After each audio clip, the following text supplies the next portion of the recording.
నమస్తే. తెలుగుదేశం పార్టీలో కేసినేని నాని వ్యవహారం తీవ్రమైనటువంటి చర్చకు దారితీసింది. వాస్తవానికి నారా చంద్రబాబు నాయుడుతో ఆయన సుదీర్ఘకాలం ప్రయాణించారు. రాష్ట్ర రాజకీయాల్లో చక్రం తిప్పారు. ఒక కీలకమైనటువంటి వ్యక్తిగా కేసినేని నాని ఉన్నారు. ఆయన విజయవాడ ఎంపీగా గెలిచి ప్రజల మన్ననలను బాగా పొందారు. ఇట్లాంటి క్రమంలో ఏమైందో ఏంటో తెలీదు. కారణాలైతే పూర్తి స్థాయిలో తెలియట్లేదు. కానీ ఆయన్ను పార్టీ దూరం పెట్టిందా? ఆయనే పార్టీకి దూరంగా ఉన్నారా? అనేది ఒక సస్పెన్స్ అనేది కలిగిస్తుంది. ప్రధానంగా తిరువూరు మీటింగ్‌కి సంబంధించి దానికి ఇన్ఛార్జిగా తన సోదరుడు ఎవరైతే ఉన్నారో కేసినేని చిన్ని ఆయన్ని నియమించడం, అలాగే విజయవాడ ఎంపీగా తెలుగుదేశం పార్టీ తరపున కేసినేని చిన్ని బరిలో ఉంటారు అనేది ఒక రకమైనటువంటి ప్రచారం జరిగింది. ఇలాంటి క్రమంలో కాస్త ఎవరికైనా మనస్తాపం అనేది ఉంటుందిగా. దీంతోనే ఆయన పోస్టులు పెట్టారు. ఫేస్బుక్‌లో మొదటి పోస్ట్, పార్టీ అధినేత అధిష్టానం ఏది ఆదేశిస్తే అదే నేను పాటిస్తా అని చెప్పి. దాని తర్వాత మళ్ళీ కొంతమంది ఆయన వద్దకు వెళ్ళటం, బుజ్జగించడం ఇది జరిగింది. ఇట్లాంటి క్రమంలో మళ్ళీ ఇంకొక పోస్ట్, మీడియా ప్రతినిధులు అడిగిన దానికి కూడా ఆయన ఎప్పుడు కూడా సాధారణంగా చాలా కూల్గా మాట్లాడతారు. కానీ ఈసారి మీడియాతో మాట్లాడినటువంటి తీరు గనుక మనం గమనిస్తే చాలా ఘాటుగానే బదులిచ్చారు. మీరే క్రియేట్ చేస్తున్నారు, నేను అనుకోని విషయాలను కూడా మీరే ఏదేదో కల్పించేస్తున్నారని చెప్పి. ఇలా రకరకాలుగా జరిగింది. ఆయన ఫేస్బుక్, ట్విట్టర్ వేదికగా అనేక రకాల పోస్టులు పెట్టారు. ఇలాంటి క్రమంలో విజయవాడలో ఉన్నటువంటి కేసినేని భవన్ ఆయన కార్యాలయంలో నారా చంద్రబాబు నాయుడుతో ఉన్నటువంటి ఫోటోలని తొలగించారని, అలాగే జెండాలను కూడా తీశారని ఒక రకమైనటువంటి చర్చ జరిగింది. ఇట్లాంటి క్రమంలో ఆయన కొంతమందితో విజయవాడకి చుట్టుపక్కల ఉన్నటువంటి ప్రాంతాల్లో కలిసి వారితో సంప్రదింపులు జరిపారు అనేది కూడా వైరల్ అయింది.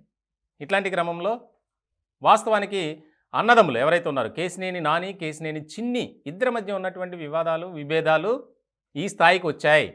పార్టీ నానిని పక్కన పెట్టలేదు, ఆయన కూడా పార్టీకి దూరంగా లేరు. కానీ కుటుంబ వ్యవహారాల నేపథ్యంలోనే వివాదం కాస్త పెద్దదై ఈ రకమైనటువంటి ప్రభావం చూపింది. అంటే నాకంటే తన సోదరుడికే ఎక్కువ ప్రాధాన్యత ఇస్తున్నారు అనేది చాలామంది దగ్గర కేసినేని నాని తన అభిప్రాయాన్ని కూడా వ్యక్తం చేశారట. ఇట్లాంటి క్రమంలో ఆయన కొంత పార్టీకి దూరంగా ఉండటం, ఈ రకమైనటువంటి వ్యవహారాల్లో చాలా కీలకంగా మారినటువంటి అంశంగా మనం చెప్పుకోవాలి. వాస్తవానికి దాదాపు 8 నెలల క్రితమే కేసినేని నాని పార్టీ మారుతున్నారు. ఏదో అక్కడక్కడ వెళ్తున్నారు తప్ప పూర్తి స్థాయిలో ఆయన ఉండట్లేదు. కాబట్టి పార్టీ మారుతున్నారనేది సోషల్ మీడియాలో వైరల్ అయింది ఆ విషయం మీద. ఇట్లాంటి క్రమంలో నారా చంద్రబాబు నాయుడు అరెస్ట్ అవ్వటం, ఆయన జైల్లో ఉండటం, దానికి సంబంధించి నారా లోకేష్ ఢిల్లీలో పర్యటించడం, ఢిల్లీలో కొంతమంది పెద్దలను కలవటం, న్యాయవాదులను కలవటం విషయంలో కేసినేని నాని పాత్ర చాలా ఎక్కువ. ఆయన కూడానే ఉన్నారు. మరి ఇట్లాంటి క్రమంలో ఏమైంది? ఎందుకు ఈ పరిస్థితి వచ్చింది? అంత బాధపడి అంత మనస్తాపం చెందటానికి కారణం ఏంటి? అలాంటి పెద్ద స్థాయి నాయకుడిని నారా చంద్రబాబు నాయుడు గారు సాధారణంగా వదులుకోరు.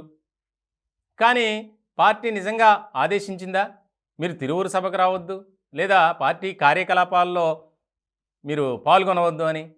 కానీ అది అవాస్తవం అంటున్నారు పార్టీ వర్గాలు. ముఖ్యంగా ఇక్కడ ఏం జరిగిందో ఏంటో తెలియదు. కానీ కృష్ణా జిల్లాలో ప్రధానంగా ఒక రకమైనటువంటి విభేదాలు బయటపడినాయి అని చర్చించుకుంటున్నారు రాజకీయ విశ్లేషకులు. ఏదేమైనా కేసినేని నాని ఆయన క్రమశిక్షణ కలిగినటువంటి నాయకుడు. వాస్తవానికి ఆయన కుమార్తె శ్వేతా చౌదరి, ఆవిడ విజయవాడ 11వ డివిజన్ కార్పొరేటర్గా ఉన్నారు. ఆమె విషయంలో కూడా కేసినేని నాని ఒక పోస్ట్ పెట్టారు. కార్పొరేటర్ పదవికి రాజీనామా చేస్తారు, అలాగే పార్టీకి కూడా రాజీనామా చేస్తారు.